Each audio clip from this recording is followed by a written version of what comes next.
영탁, 본명 박영탁, 1983년생으로 올해 나이 40세.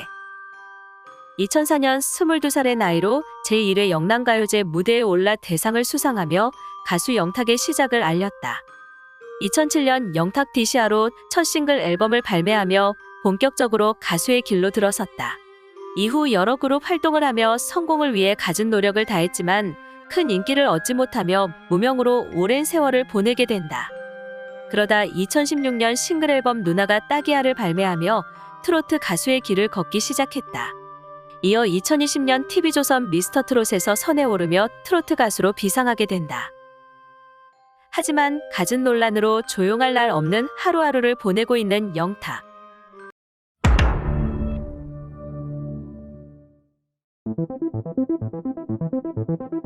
(2018년) 발매된 영탁의 네가 왜 거기서 나와 음원 사재기 논란이 불어졌습니다. 음원 순위를 높여 수익을 거두고자 마케팅 업체에게 돈을 지불하고 음원을 사재기하는 방식인데요. 최초 음원 사재기 의혹이 있었을 당시 영탁은 누구보다 정직하게 음악을 해왔음을 제 주변 모든 방송 관계자, 지인들이 보증할 거고 앞으로도 그렇게 할 것입니다. 라고 심경을 밝히기도 했으며 영탁의 소속사는 사실무근이라고 강격 대응 입장을 내놓기도 했습니다. 사실 음원 사재기의 경우 뚜렷한 증거가 나오지 않으면 진실을 밝히기 어려운 사건으로 그냥 묻히고 하나의 루머로 정리가 되는 듯 했으나 경찰이 음원 사재기 의뢰를 하는 내용이 담긴 녹음 파일 등을 확보하면서 혐의가 확인되었고 음원 사재기 의뢰를 받았던 마케팅 업체 A씨가 모든 혐의를 인정하면서 음원 사재기는 사실로 드러나게 되었죠.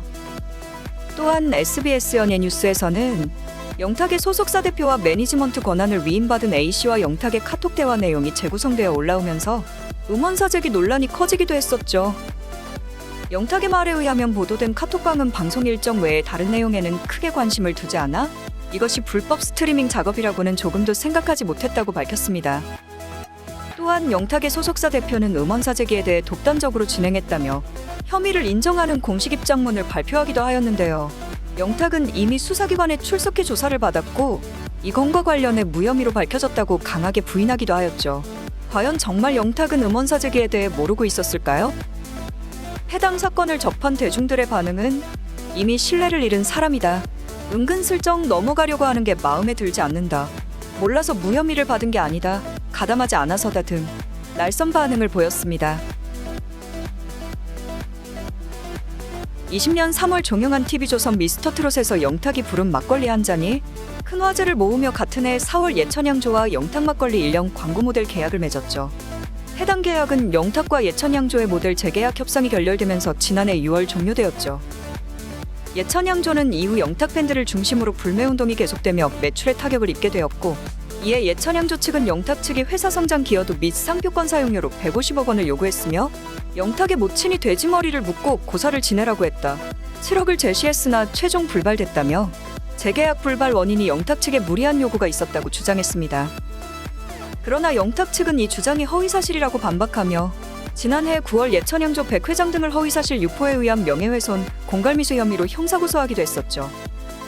이후 경찰은 피고소인인 백 회장 등 회사 관계자와 영탁의 어머니 등을 직접 조사한 끝에 3개월 만에 불송치 결론을 내리며 150억 요구가 허위가 아니라고 밝혀졌는데요. 이번 경찰의 불송치 결정에 대해 예천양조 측 관계자는 경찰 조사 과정에서 영탁 모친의 150억 요구 등을 뒷받침하는 관련 자료를 제출했고 이 주장이 허위가 아니라는 것을 소명한 결과 사실로 밝혀졌다면서 일평생을 바쳐 이룩한 예천양조의 명예가 조금이라도 회복된 것 같아 위안이 된다. 앞으로도 예천양조는 전통조합계의 새로운 지평을 열기 위해 최고의 품질과 맛을 위해 노력하겠다고 밝혔습니다. 한편 영탁의 소속사 측의 입장은 예천양조 측이 중대한 잘못을 저질렀음에도 불송치가 된 점에 대해 법리적인 판단이나 사실 판단에 있어 모두 납득할 수 없다며 형사소송법에 따른 이의 신청 및 수사 심의 신청을 통해 잘못된 결정을 바로잡을 예정이라고 밝혔습니다. 최근 영탁은 이러한 논란 속에서도 1월 11일 TBS 라디오에 깜짝 등장해 싱글 앨범을 준비 중이라고 밝혔는데요. 본인이 얘기했듯이 손바닥으로 하늘을 가릴 수 있냐던 영탁.